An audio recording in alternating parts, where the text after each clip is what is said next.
कभी चुंबक को देखा है? कैसे वो लोहे की ओर आकर्षित होता है और कैसे वो लोहे को अपनी ओर आकर्षित करता है, क्योंकि उसके स्वभाव में ही आकर्षण है।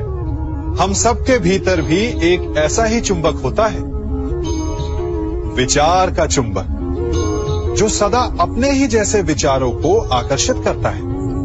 हम जो बोते हैं वही काटते हैं। उसी प्रकार हम जैसा सोचते हैं वैसा ही पाते हैं। साधु ईश्वर का नाम जपता है तो उसे ईश्वर मिल जाता है। अर्थात फल हमारी सोच पर निर्भर करता है। ओस की बूंद यदि केले के पत्ते पर गिरे तो वो कपूर बन जाती है, सीप में गिरे तो मोती, और यदि विषधर के मुख में गिरे तो विष। बूंद एक है, परंतु उसके प्रारब्ध भिन्न है, क्योंकि उसे आकर्षित करने वालों का व्यवहार भिन्न है। इसलिए यह आप पर निर्भर करता है कि आपको भविष्य में विष चाहिए या अमृत। स्मरण रखें, हम वही बन जाते हैं जैसा हम सोचते हैं, जैसा विश्वास रखते हैं। यह आपका विश्वास ही है जो ये निर्धारित करेगा कि आपको विष मिलेगा या अमृत। इसलिए अपनी सोच को सुदृढ़ रखिए, सकारात्मक रखिए, और फल भी सकारात्मक ही आएगा। जब से ये सृष्टि बनी है, नदी की धारा और चट्टान के मध्य सदा संघर्ष रहा है, परंतु हर बार चट्टान की कठोरता को हारना पड़ता है, और नदी की धारा कोमल होते हुए भी कठोर चट्टान को काट देती है। कभी सोचा है क्यों? चट्टान इतनी कठोर और जल इतना कोमल, चट्टान इतनी दृढ़ और जल इतना लचीला, फिर भी सदा जल कठोर चट्टानों के मध्य से अपना मार्ग बना ही लेती है। कारण केवल एक है, और वो है लगातार चलने की क्षमता। जल बढ़ता रहता है, चट्टान अडिग रहती है। इसी कारण जल चट्टान को काटकर मार्ग बना लेता है। इसलिए लगातार चलते रहिए, रुकिए मत, क्योंकि चट्टान जैसी हर समस्या को आप भी जल की तरह काट सकते हैं। इस फल को देख रहे हैं आप? अभी अभी अपनी डाल से अलग हुआ है। बड़ा दुख होता है जब आप अपने उद्गम से अलग होते हैं, परंतु ये दूरी भी आवश्यक है। अब इस फल को ही ले लीजिए। अपने जीवन दाता वृक्ष से अलग होकर ये ना केवल किसी की भूख शांत करेगा, अभी तो इसके भीतर के बीज से एक नए वृक्ष का सृजन भी होगा और कई फल जन्मेंगे। सृजन की प्रतिक्रिया में पीड़ा आवश्यक है। यदि पीड़ा नहीं होगी तो सृजन नहीं होगा।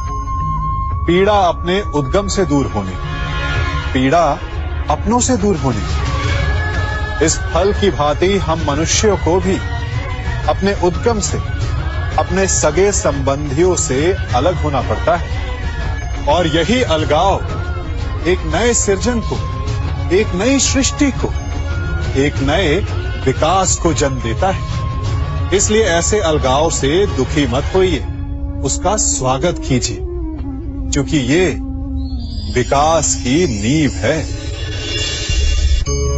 अपराध वो भावना है जिसके कारण संसार में सदा दुख ही व्याप्त रहता है।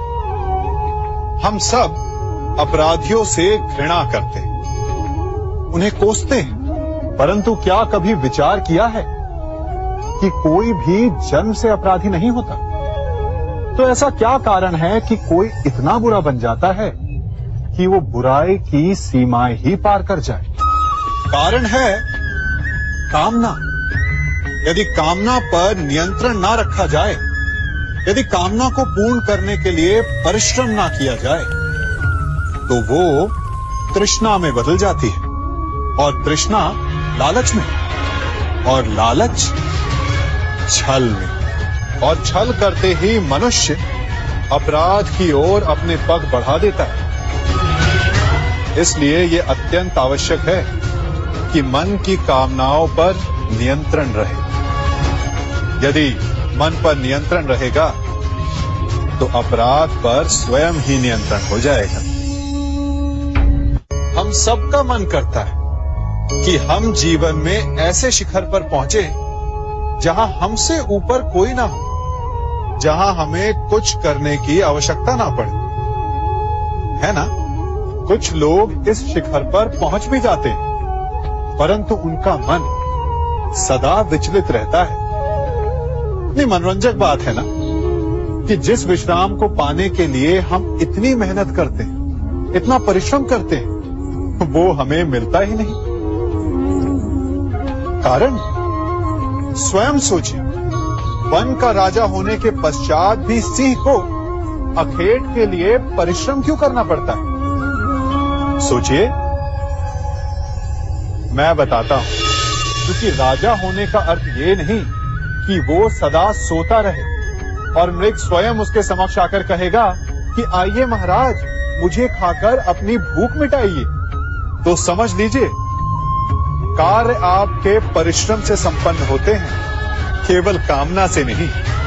यदि आप नीचे हैं तो सदा स्मरण रखें कि आपका परिश्रम ही आपको ऊंचाइयों पर ले जाएगा, और यदि आप ऊंचाई पर हैं तो वहां पर भी रहने के लिए आपको निरंतर परिश्रम करते रहना होगा।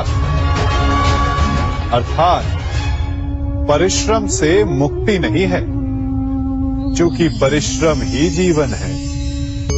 सबसे अधिक महत्वपूर्ण क्या है? जीवन, या जो जीवन में पाया, यात्रा, या यात्रा पूर्ण करने के बाद पाया गया लक्ष्य, कर्म या उसके फल?